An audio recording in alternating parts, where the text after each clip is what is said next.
हाय बच्चों, welcome to SVP institute. और आज जैसे आपको पता है कि 6 मार्च को आ, एक नोटिस आया था करेक्शन का। ठीक है, तो करेक्शन विंडो में बच्चों का सवाल ये है कि भैया नीट का जो करेक्शन विंडो है 2025 का, हम क्या चीज़ें हैं जो ठीक कर सकते हैं और क्या चीज़ें हैं जो ठीक नहीं कर सकते। तो ये ऑफिशियल नोटिफिकेशन है एनटीए द्वारा नीट का। तो मैं आपको बता देता हूँ आप क्या चीज़ें करेक्ट कर सकते हैं और क्या नहीं कर सकते। सबसे पहली चीज़, first, candidate shall be allowed to change any one. याद रखें, सिर्फ एक ही चेंज कर सकते हो दोनों में से। क्या?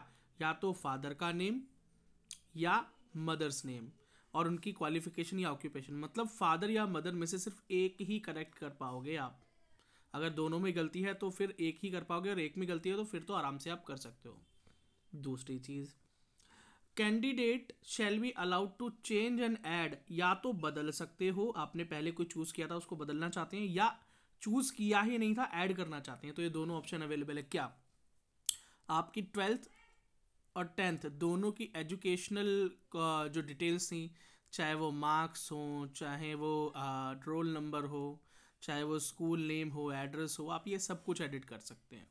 स्टेट ऑफ एलिजिबिलिटी, मतलब आप किस स्टेट से बिलोंग करते हैं, आप उसको ठीक करना चाहते हैं तो आप करेक्ट कर सकते हैं। ठीक है, उसके बाद अपनी कैटेगरी चेंज कर सकते हैं। मान लीजिए आप जनरल थे लेकिन आपके पास ओबीसी सर्टिफिकेट भी है, ईडब्ल्यूएस है या एससी है या एसटी है, पर किसी वजह से नहीं भर पाए थे, सर्टिफिकेट नहीं था या पता नहीं था कि सर्टिफिकेट ना होने पे खाली अगर आप अप्लाई करके एप्लीकेशन भी अपलोड कर देते हैं, उसका एप्लीकेशन स्लिप, तो भी एलिजिबिलिटी मिल जाती है।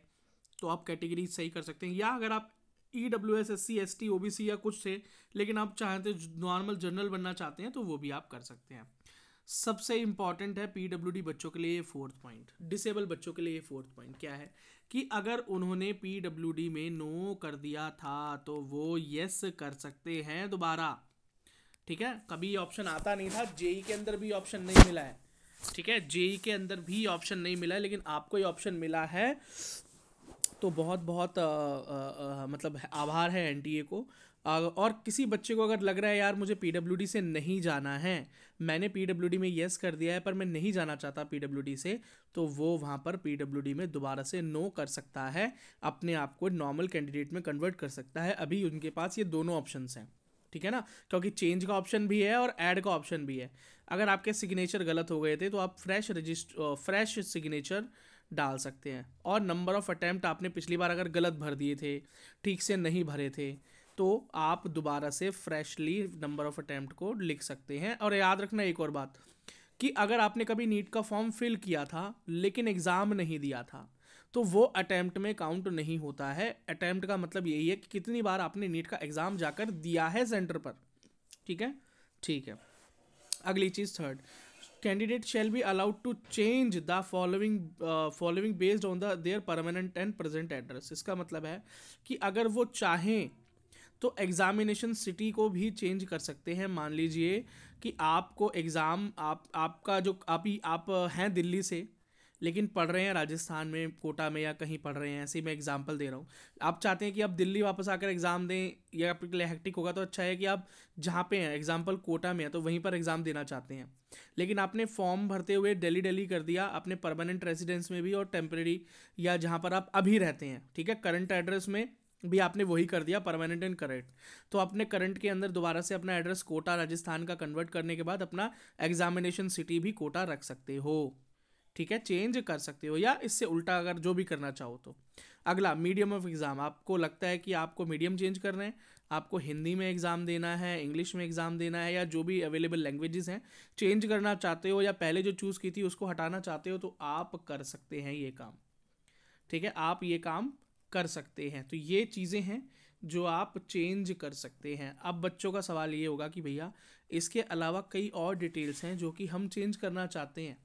जैसे हमारा फ़ोटोग्राफ गलत हो गया था, कई बच्चों के फ़ोटोग्राफ में बैकग्राउंड जो है वो उन्होंने कलर्ड बैकग्राउंड ले लिया, ऐसे रेड कलर्ड है या ब्लू कलर्ड है, या उन्होंने चश्मा लगाकर फ़ोटो खिंचवा ली है, मतलब फैंसी चश्मा जो होता है, सन ग्लासेस जो होते हैं, या इसके अलावा भी कुछ और परेशानियां हैं जिसकी वजह से आप कोई फ़ोटोग्राफ अपलोड हो गया जिसमें लास्ट ईयर का फोटोग्राफ अपलोड हो गया है, वहाँ पे लास्ट ईयर की डेट डली हुई है, तो भाई यहाँ पर कोई ऑप्शन फोटोग्राफ को चेंज करने का नहीं दे रखा है, ठीक है।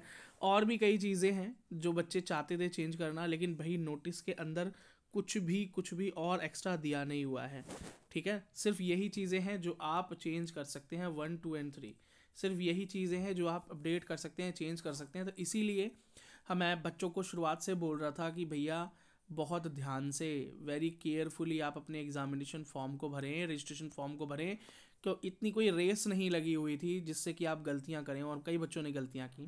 तो अभी भी काफ़ी गलतियां हैं जो आप सुधार सकते हैं। अच्छा, एक और इम्पॉर्टेंट चीज़ is if there is an impact of fee, इसका मतलब है कि हो सकता है कि ये कुछ चेंज करने पर आपको फ्री में चेंज हो जाए, लेकिन हो सकता है कुछ फीस भी हो। तो आप चेंज जब करने के बाद फाइनल सबमिट करेंगे और अगर वहाँ पर कोई फ़ीस आपकी लगेगी तो फीस आपके सामने आ जाएगी, 200 या 250, ठीक है। तो वो फीस आपको पे करनी होगी, ठीक है ना। मतलब करेक्शन फ्री नहीं है, करेक्शन फ्री नहीं है। और अगर करेक्शन करने के बाद फ़ी का ऑप्शन नहीं होता, फाइनल सबमिट का ऑप्शन आ जाता है OTP डाल के, तो बात खत्म। अगर ऑप्शन आता है फ़ी सबमिट करने का तो आपको फ़ी देनी पड़ेगी।